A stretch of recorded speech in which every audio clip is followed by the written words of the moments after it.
Tonight, a deadly earthquake. We talked to an Australian who lived through it.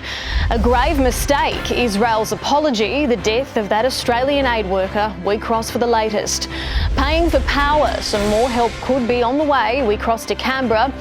And the state using sporting star power to combat teenage crime.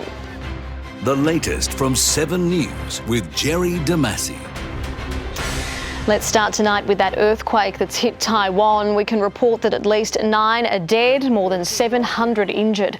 It was a 7.4 magnitude event and hit the island nation's east coast this morning. It was so strong, it toppled buildings and triggered landslides. We're told this is the strongest quake to hit the region in 25 years. A federal MP is there on holidays. My husband and I at the time were in our room, which was on the 9th floor of our hotel. Woke really to an extraordinary loud noise of the earth moving clearly. And then the room itself, the whole hotel was just shaking so violently. It was probably the closest analogy I could think would be when you're experiencing the worst imaginable turbulence on an aircraft where everything is just rattling, shaking, but it's the violence. There have been aftershocks and authorities are working to make things safe. Let's bring in Megan Miller right now. She's a professor of geophysics at the Australian National University. Megan, this earthquake was a big one. Was it expected? It was expected. It's a very seismically active region, and there have been a series of quite large earthquakes over historical times. The largest one was 25 years ago in 1999. So, I mean, there were tsunami warnings issued for it, but how real of a threat is that where this actually happened? Yes, it certainly is a real threat. And there was a small tsunami. It was only about 30 centimeters. And that's likely due to the fact that this earthquake was fairly deep at about 35 kilometers depth. When we have more shallow earthquakes at a plate boundary, such as in Taiwan, you can get larger magnitude tsunamis as a result. There were a lot of aftershocks. Is the threat over for Taiwan? No, there certainly will be many more aftershocks due to the size of the event. There was a fairly large one, about magnitude 6.5, just 13 minutes after the main shock. And then there's been dozens of magnitude 5s since then, and they will continue to occur over days and weeks after this event. And so, Megan, what is the chance of a similar magnitude earthquake now reoccurring? Usually this will be the magnitude 7.4 that happened today will be the largest one in a sequence of events. And so usually we have a very large one called a main shock. And then afterwards we have aftershocks that occur afterwards. And they're smaller usually than the main shock that occurs. All right. Well, Megan Miller, thank you for your time. You're welcome. Thanks for having me. A grave mistake. That's how Israel has described the attack that claimed the lives of 7 aid workers, among them Australian Zomi Frankham. Let's go straight to Ashley Mullaney. Ash, this was a rare admission from Israel. Jerry, the Israeli military says the strike on the World Central Kitchen was the result of a misidentification. The missiles went through the roof of the first vehicle, then a second and a third. All 7 passengers were killed, among them Australian woman Zomi Frankham and 3 British citizens, including former Special Forces officers. They just unloaded 100 tonnes of aid at a warehouse when they were hit. The IDF has admitted mistakes were made. Governments now, including Australia, want answers. It was a mistake that followed a misidentification at night during a war in a very complex conditions. I expressed Australia's anger and concern at the death of Zomi Frankham. This is completely unacceptable. The World Central Kitchen has now suspended its operations in Gaza. Those aid ships have turned back too, and that will of course have an immediate impact on Palestinians so desperate for food as this war rages on. Jerry. Ash Mullaney, thank you. All right, the issue of power and how much we pay for it's back on the agenda tonight. The opposition is promising to ramp up gas production if it wins government. Let's cross to Rob Scott at Parliament House. Rob, Anthony Albanese will be buying into the energy issue tomorrow. Well, Jerry, the Prime Minister is speaking at a National Small Business Summit in Sydney tomorrow, and I've been provided an advanced copy of his speech. And one of the main points he's going to make is that during this cost of living crisis, rising energy bills are a constant source of pressure, and relieving that pressure was a key priority in last year's federal budget. He'll say that the energy bill relief package that he negotiated with the states and territories delivered savings of up to $650 for around 1 million small businesses and 5 million families. And he'll say that as work continues ahead of next month's budget, families and businesses will once again be front and centre. That's another strong indication that a second round of energy rebates could be on the way. Now, the opposition leader Peter Dutton actually spoke at that same summit today. He also talked about the importance of lowering the cost of energy, outlining his approach if he wins the next election. The coalition will ramp up domestic gas production to make energy more affordable and reliable, and to help our transition as we move into a new energy system. And that is why Australians, I believe, will want us to move toward adopting the latest nuclear power technologies. Nuclear is the only proven technology which emits zero emissions, which can firm up renewables, and which provides cheap, consistent and clean power. Now, tomorrow, Mr Albanese is also going to emphasise his desire for what he calls a future made in Australia. That's basically a push for Australia to be a country that makes things here again. Just last week, we saw the government commit $1 billion to help drive a local manufacture of solar panels. The expectation is that we'll see more of those sorts of announcements in next month's federal budget and also in the lead up to the next federal election. That's to encourage local businesses to invest in new ideas and new industries to make Australia more economically self-reliant. Jerry? The King has agreed to replace our nation's Governor-General on July 1st, and on that day, former AFL Commissioner Samantha Mostyn will be sworn into the job. She is a lawyer, business leader and women's advocate, and only the second woman to serve in the role. Millions of Australians know this to be true, that being of service is what often provides a person with their greatest happiness and sense of purpose. That is certainly the case for me, and I can think of no greater purpose, Prime Minister, than to serve this country I love as Governor-General, particularly at a time in our history when the challenges and opportunities we face are large and complex. Samantha Mostyn's the daughter of an Army officer and will be our 28th Governor-General. Lawyers for NRL star Jarryd Hayne say their client should be acquitted of sexual assault rather than face a fourth trial. During an appeal hearing, they argued the victim had concealed messages that showed she consented to sex. In reply, prosecutors are maintaining there is no chance an innocent person has been convicted. He's due for parole next year on his nearly 5-year-long jail term. Tomorrow afternoon, the defamation trial involving Bruce Lerman, Network 10 and Lisa Wilkinson is back in court. Late today, the journalist who helped 10 get the case reopened was seen in a Sydney law office. Taylor Auerbach will be in the witness box. In a sworn affidavit, he's levelled explosive allegations against Mr Lerman. 10's lawyers claim it could amount to contempt of court or abuse of process. And in Perth today, WA Liberal Senator Linda Reynolds' defamation action against former media advisor Brittany Higgins and her partner was back in court. It was a procedural hearing. Mediation between the three parties is on ice. Lawyers are prepping for a 6-week trial in July. The Senator's barrister says his client has had to remortgage her house to pay for legal fees. New South Wales has decided to enlist some star power to combat rising youth crime. They're pairing young people with NRL mentors. Let's go to Angelique Opie in Sydney right now. This has started in regional towns.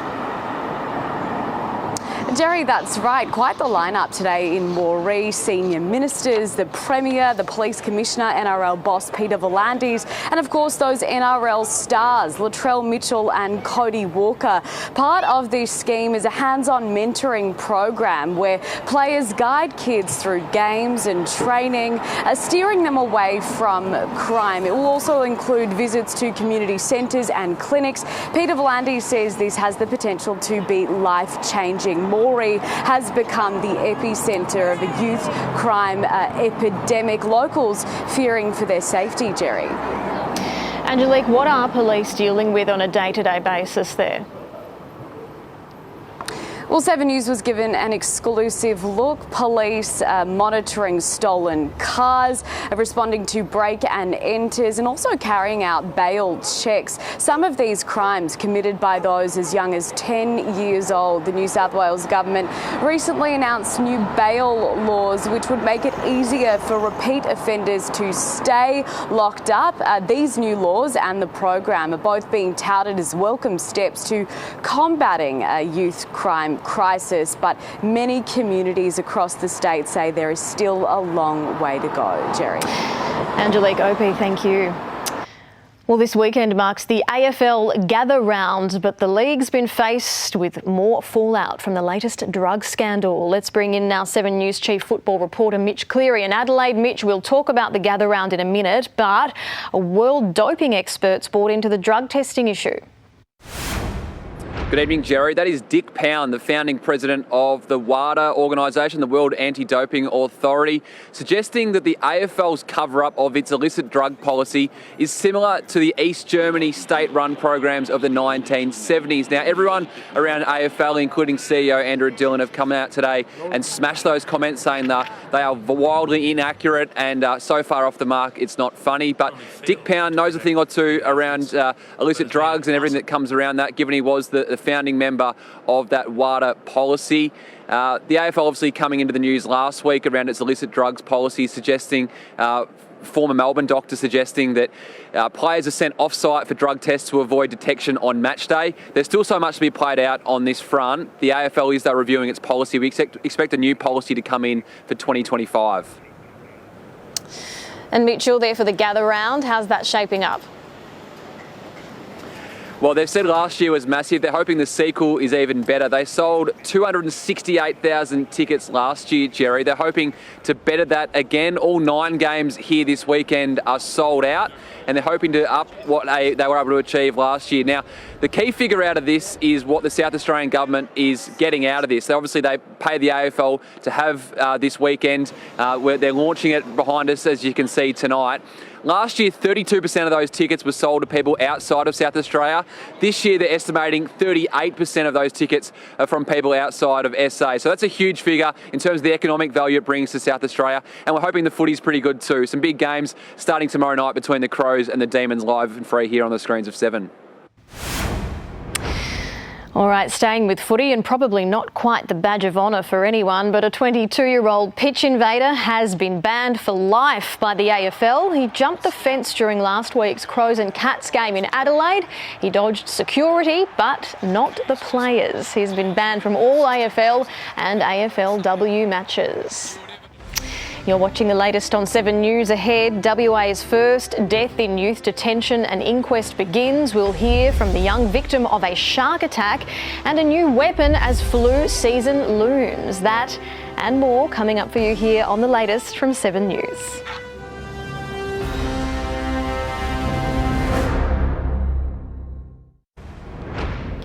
53,000 people have fled Haiti's capital as gang violence escalates. The UN says the exodus has happened in just the last few weeks.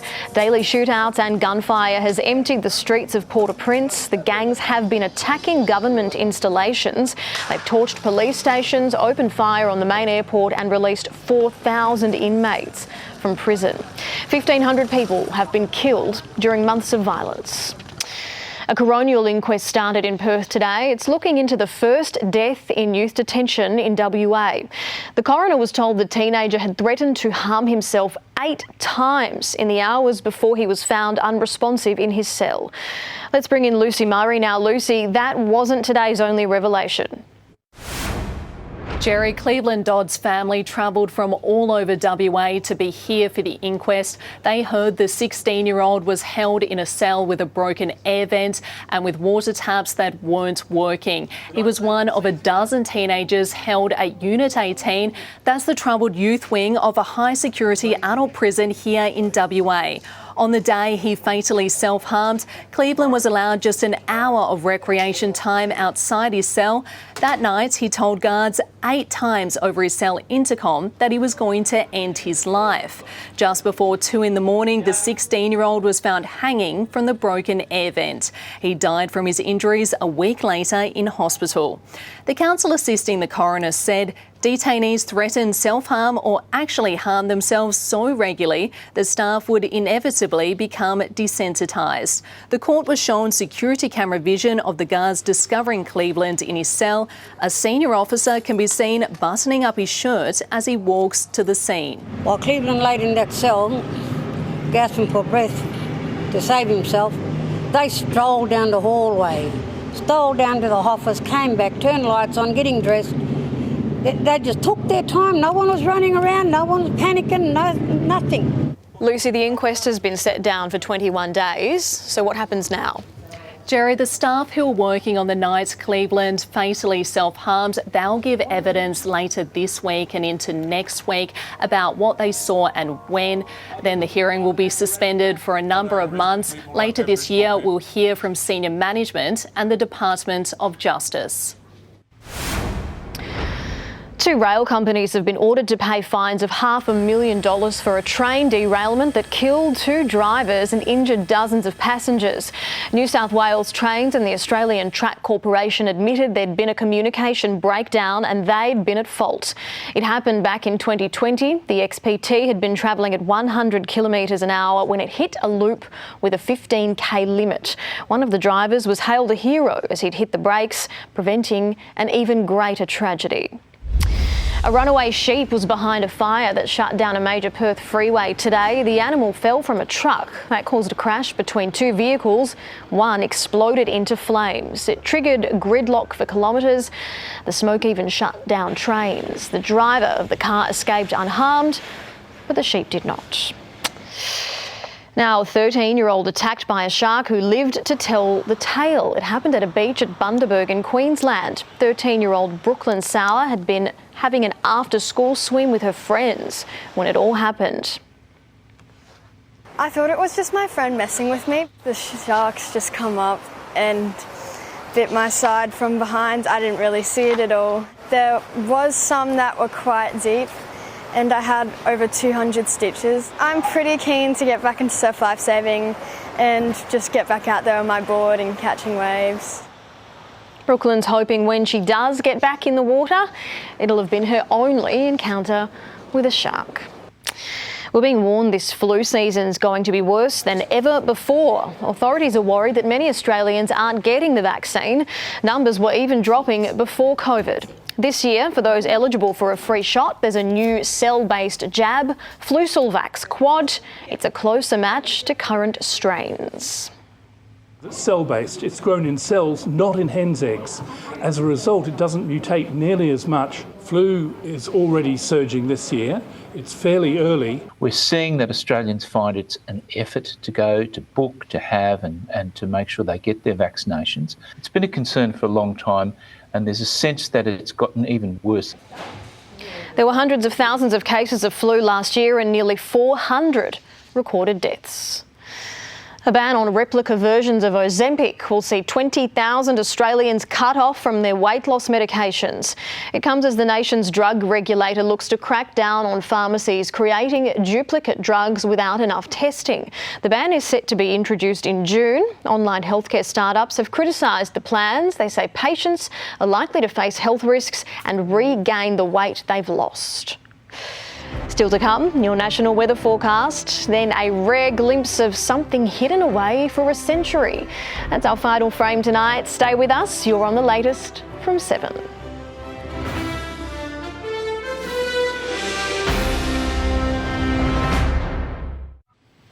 It's time to check tomorrow's national weather forecast. Showers in Brisbane, Sydney and Canberra tomorrow. Partly cloudy in Melbourne and Hobart, both 19 degrees. Adelaide staying fine, 22, 31 the top for Perth, and a warm one in Darwin, 34 degrees. Let's look at our regions now. 28 in Maroochydore. Shepparton set to reach 23, 20 degrees in Bendigo, 24 the maximum for Newcastle and Coffs Harbour. Ceduna, partly cloudy, 21, sunny in Alice Springs, and a cool day in Strawn, 17 degrees. Tonight's final frame, a rare glimpse at a piece of Australian art locked away for 130 years. This is Arthur Streeton's Sunlight at the Camp. It's been 2 private collections, and now this 1800 glimpse of Sydney Harbour is up for auction. The projected price tag, around $1 million, maybe more. That's our final frame. Thank you for your company from the team. That's the latest. I'm Jerrie Demasi. Good night.